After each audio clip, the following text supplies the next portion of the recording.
Bismillahirrahmanirrahim. بالعلم بل بالأدب تنال أعلى الرتب فعش حياة العلماء وقرأ صنوف الكتب ودم على تواضع لا تفتخر بالنسب.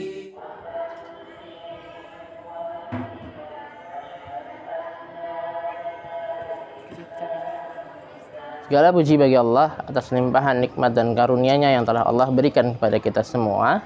Pada kesempatan kali ini kita akan belajar tentang Astagfirullahaladzim. Silakan Ukhti Janatu dan Ilma kesini dulu. Tadi kenapa Ukhti? Tadi pensil Ana direbut sama Ukhti Jana. Terus dibawa lari. Nah, Rasulullah Shallallahu Alaihi Wasallam tidak pernah membalas perbuatan yang melukai ataupun menyakiti hati maupun fisik beliau. Namun jika kehormatan dan kemuliaan Allah dilanggar, maka beliau akan membalasnya. Nah, Ustaz akan berkisah tentang bagaimana Rasulullah bersikap ketika dizalimi. Simak ya. Kisah pertama ketika beliau dizalimi dan beliau memaafkan.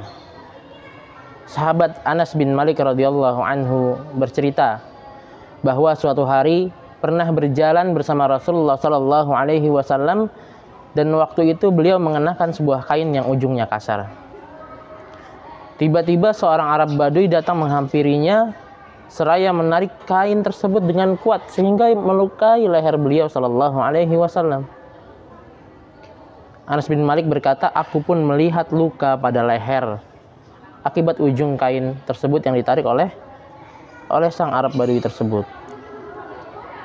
Arab Baduy itu kemudian berkata kepada beliau sallallahu alaihi wasallam, wahai Muhammad, berikanlah kepadaku harta Allah Azza wa Jalla yang berada padamu.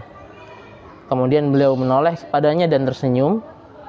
Setelah itu beliau menyuruh seseorang untuk memberikan beberapa harta kepadanya.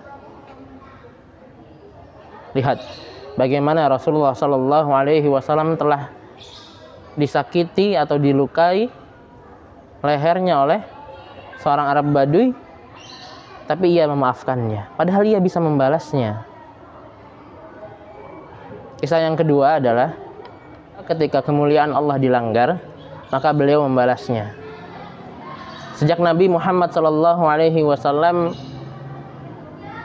melakukan dakwahnya, menyampaikan agama Islam, orang-orang musyrik Mekah sudah melancarkan peperangan dengan menghalalkan darah kaum muhajirin dan juga merebut paksa kekayaan mereka. Hilangnya perlindungan dari Abu Thalib juga meningkatkan kekerasan terhadap kaum muslim di Mekah. Teror inilah yang memaksa umat Islam untuk hijrah ke Madinah pada tahun 622 Masehi. Namun karena mereka meninggalkan harta bendanya untuk hijrah, akibatnya harta benda tersebut menjadi sasaran perampasan kaum kafir Quraisy. Perlakuan buruk terhadap kaum muslim tidak hanya berlangsung di kota Mekah, namun kaum kafir Quraisy juga menekan kaum muslim hingga ke Madinah. Kaum Quraisy melakukan teror yang sama dengan menyerang dan menguasai harta benda kaum muslimin. Karena takut banyak hasil perdagangan yang akan berpindah pada kaum muslim.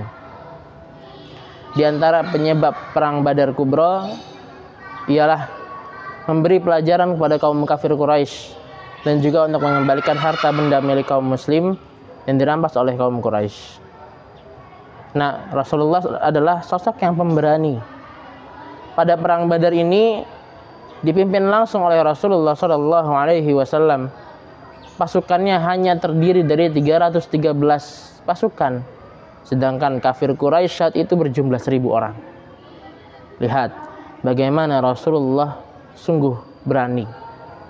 Pasukan yang berjumlah 3 kali lebih banyak bisa dikalahkan atas izin Allah. Wah, Rasulullah hebat ya. Nah, sekarang kalian jadi tahu kan, ketika kita yang dizalimi maka lebih mulia jika kita memaafkan.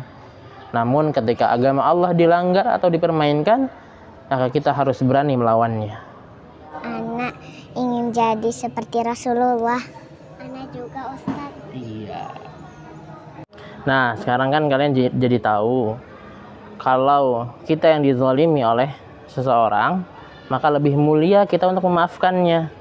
Tapi jika agama Allah atau Islam yang dihina, Islam yang dipermainkan, Islam yang dilecehkan, maka wajib kita marah.